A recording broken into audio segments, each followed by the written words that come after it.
The honourable member for Sackville-Cobequid. Thank you, Mr. Speaker. I want to begin by correcting the minister on a few comments that he made. The minister indicated that this bill was introduced in the spring. 3 years ago, on October 1st, 2014, a bill was introduced that would support our first responders, that would recognize the traumatic experiences and scenes that our first responders see in this province, Mr. Speaker. And there was a lot of support at that time to try to change, I think, by no one's fault, the present policies and procedures of workers' compensation. It's no secret that I've been very supportive of trying to get the changes needed in our province to recognize the sacrifice that many women and men make who provide care in our province, who encompass being a first responder. And when I say first responder, Mr. Speaker, I'm not only talking about those that kind of come to mind at first, like the firefighters and the police officers and the paramedics. First responders and public safety services is broad.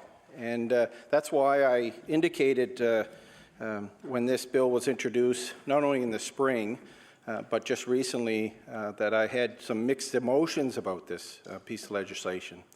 I'm definitely glad, grateful, happy to see it on the floor of this chamber tonight. But I have to think about why the barriers, and the minister mentioned barriers, of people who are suffering with PTSD and what they face. I was told, our caucus was told, I think first responders in Nova Scotia were told that there wasn't a need for this legislation at the time. And my only regret is I wish I was more informed when I was the Minister of Health in this province, knowing the challenges that first responders see every day and the impact it has on people, Mr. Speaker. As said many times, first responders can't unsee the things that they see when they respond to emergencies. And it was brought to my attention in the summer of 2014 around the need to address the services that we have and the ability for first responders to get coverage under WCB. And I just wish I knew prior to that we weren't, I think, providing the support for our first responders as we should have been. And that's why I introduced legislation a number of years ago. That's why I've tried to support organizations that support first responders, and I mean that from military right down to children's aid services, people who see things that most Nova Scotians don't want to see and hopefully never do see, Mr. Speaker. And I just have to reflect on the people that are no longer with us, who are diagnosed with PTSD, who, for whatever reason, decide that they can't get the support they need, and they take their lives. And it happens, Mr. Speaker. It's happened here in Nova Scotia, and it happens in every jurisdiction in Canada. And it's only since about 2014 that organizations like Tema Contra Memorial Trust started to track suicides of first responders and public safety in the public safety occupations. And it's scary to see the numbers. I would hope this day and age that with the amount of discussion around mental health and trying to break the stigma that is associated with that we would see those numbers decline. And unfortunately, Mr. Speaker, that just hasn't happened over the last number of years. So, as I said, I'm glad that we're here today. I do wish that the government had made a decision to change this 3 years ago, Mr. Speaker. And it's interesting to reflect some of the data that's out there and to understand those professions that are impacted by this. And in our general population, for example, Mr. Speaker, About 9% of our population is diagnosed with PTSD for some reason or other. But the first responders and those who are in what you would call public safety occupations, it climbs dramatically.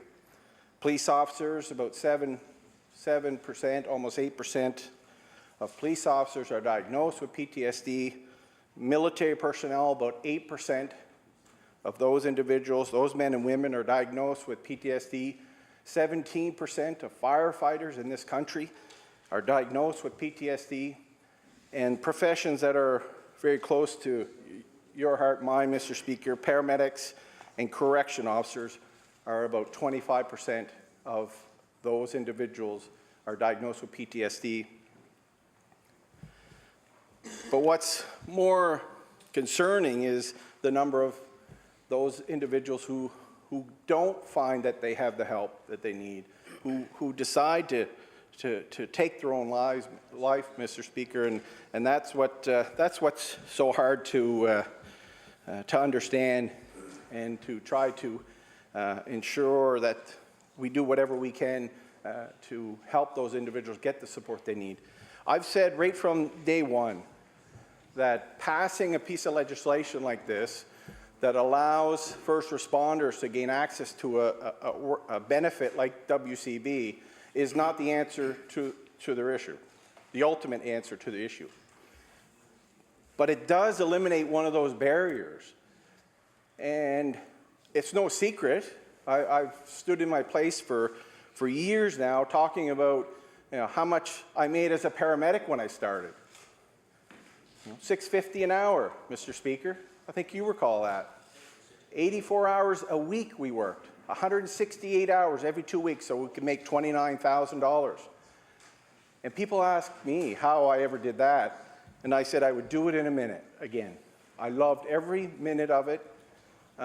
There's something inside a person who decides to get into one of these occupations that they want to help, and that was inside me, and I know it was inside you, Mr. Speaker, even though I question some of your decisions sometimes when I was when you were precepting me.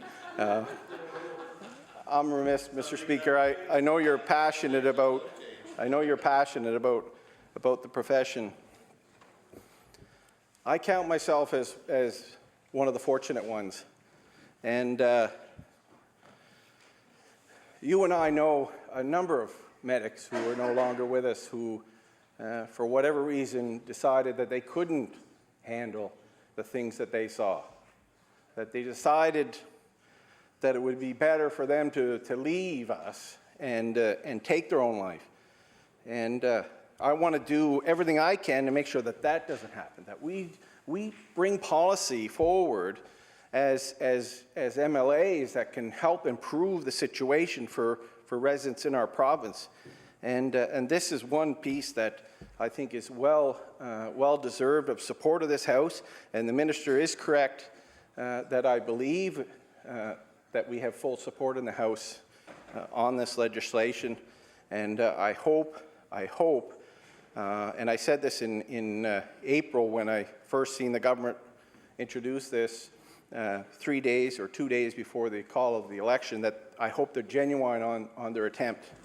But I am frustrated that it's taken so long, Mr. Speaker, that in my mind the barrier over the last couple of years has been the government, and I hope that this moves along over the next year. And that concerns me, and that I want to bring a few of my concerns, because a lot of the details in this legislation, Mr. Speaker, it's great that we can stand up and speak about it and lend our support to it, but a lot of the important details will be left to regulation, which often, depending on the issue, you don't want to see. You want to make sure that the government's commitment to a law or legislation is well defined in the legislation so that everybody knows exactly what the responsibility of the government is.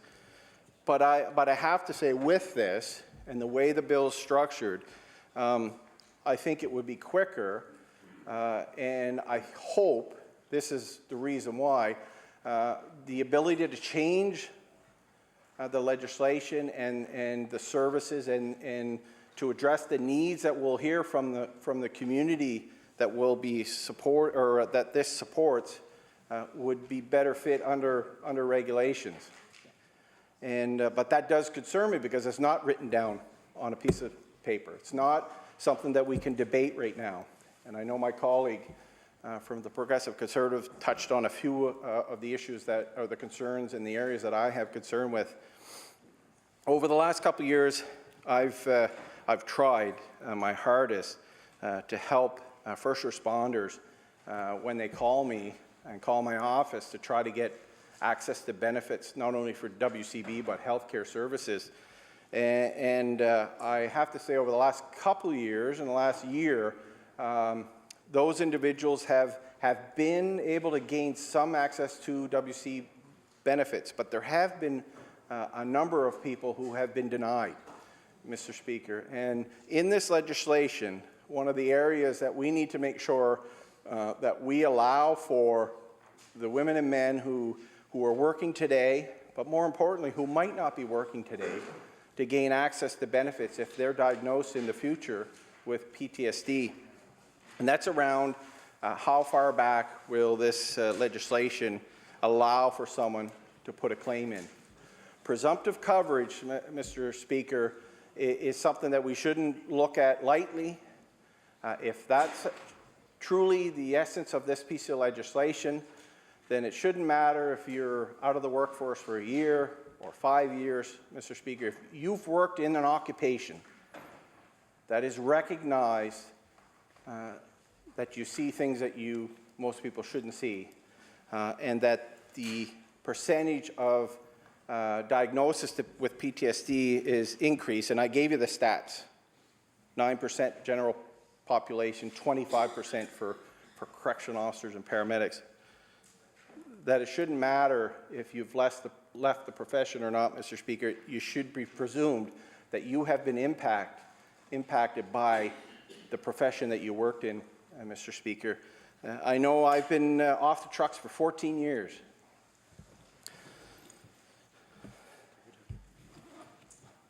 And I don't know if it's part of how you deal with it, but I've been very fortunate to be able to deal with the things that I've saw in my career. But every day I can go through my community and remember a house that I've been in where a 7-year-old had died, or an 80-year-old had a cardiac arrest and his family were around him, or drive on the highway and remember that was the site where I've seen someone whose head was cut off, their body, Mr. Speaker. It's not stuff you want to talk about, but I think we need to talk about it. And I've been fortunate that so far I've been able to deal with that. But there are so many people who can't, and I hope that this legislation in some way allows them to start the healing. And from what I've read about PTSD, from what I've learned about PTSD, thank you. I don't know if you can be cured from it, but you can learn to deal with it and learn to live with it and potentially return to work. But often that's not the case. And I know there's members across the way who know exactly what I'm talking about. And far too often, many people leave the profession because they haven't been diagnosed with PTSD, but know it bothers them. And they know that they can no longer work in that environment and place themselves in that position. And I said earlier that, getting WCB benefits is not going to be the end of the challenges that person has. Heck, it's probably going to put them in a more of a negative financial position because you don't recoup the wage you make when you're working. But hopefully it'll give that individual an opportunity, even that just break for a moment, to figure out, okay, how do I move forward?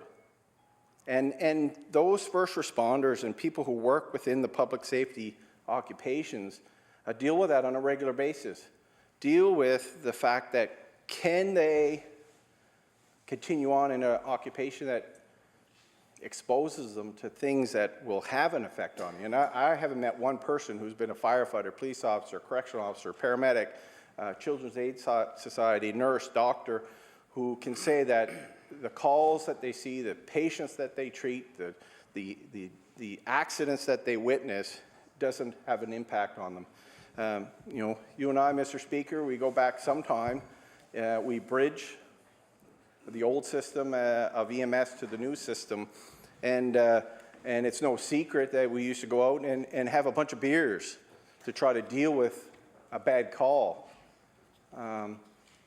As time goes on, we know that's probably not a good thing to do, because there is a likelihood of you using that as a crutch, using that as the ability to be able to figure out what you're going through. And there's much more evidence now, Mr. Speaker, than ever before about how we can help and support those individuals who are diagnosed with PTSD. The federal government, I know with Veterans Affairs, have I'll give them credit, and it started a number of years ago, have started to put more money into research, which is so important. Trying to figure out exactly how do we support military personnel, firefighters, and those who are in these professions that are exposed to some terrible things, Mr. Speaker, terrible things. That kind of just burn in the back of your brain, Mr. Speaker, and some of us who try to suppress them and try to move through them have been successful, but there are many who can't do that. And I want to just say to those individuals who might be in that position today that there are people, there are organizations. And I say this, and I hope I'm genuine in it, there are governments that are moving forward in making changes that will support them, and changes that will not only hopefully get them the tools that they need to address being diagnosed with PTSD, but to deal with the stigma of standing up and saying, I need help, or I can't handle this, Mr. Speaker. So it's with that I hope that especially that the regulations will take a year from now, or the passing, I think the bill reads, a year from the passing of the bill to come into effect, that the regulations reflect that it doesn't just happen overnight sometimes. Yes, there are times when you will go to a traumatic event that it'll have a lasting impact on an individual immediately. But far too often, it's the cumulative exposure to these traumatic events. And I just think back of Swiss Air, and I don't recall the year, but it wasn't yesterday, Mr. Speaker. And there are medics that I know for sure, and others who were volunteers, who were firefighters, who were military personnel, who are just grasping now of that disaster and what was seen. And it's not talked about a lot, Mr. Speaker. You know, a lot of people know Swiss Air 111 crashed off the shores of Nova Scotia by Peggy's Cove, but there were so many people involved in what initially was hopefully a recovery effort, ended up not being that, Mr. Speaker, and are affected today. And that just didn't happen yesterday. A lot of people leave the profession that they work in because they just can't deal with it anymore. So I hope through the regulations that it reflects that, and there can't be hard parameters around timelines, because it's not like breaking your arm, Mr. Speaker. If I break my arm today and I have an X-ray of it, I know in 10 years if I have arthritis in my arm that you can point to that. PTSD is not like that, Mr. Speaker. It's very difficult at times to pinpoint a single event that triggers or causes that diagnosis and PTSD overall. And I know organizations like Temaconter Memorial Trust that I talked about earlier has been working across Canada, one, to just keep track of what's going on in our country and keeping data on the fact that there are people who are committing suicide who are diagnosed with PTSD. But they do much more than that, Mr. Speaker, and they do a lot of education to providers of first responders who can recognize symptoms and signs of PTSD. They give out bursaries to people who might not have coverage so that they can go get the psychological help that they need. But more importantly, they try to break the stigma around PTSD, and there are people that I talk to on a weekly basis who continue to struggle, Mr. Speaker, and I hope that this legislation is just one small little component to allow them to get the support they need, to get the treatment they need, so that organizations like TEMA, who keep track of PTSD diagnosis, but also keep track of suicides in the country, that maybe we'll see those stats and those numbers go down, Mr. Speaker. I just pray that that's the result of just this one piece of legislation, but more importantly, an awareness around the fact that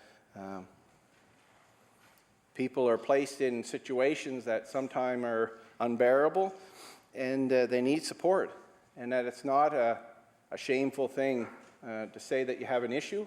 It's not a shameful thing to say that you have a mental health issue, and I think we need to do everything we can to break that stigma, and I do support this legislation going forward, and I want to remind the government that I hope they get it right, and that they need to make sure that those restrictions are not in place, so that we can support first responders here in Nova Scotia.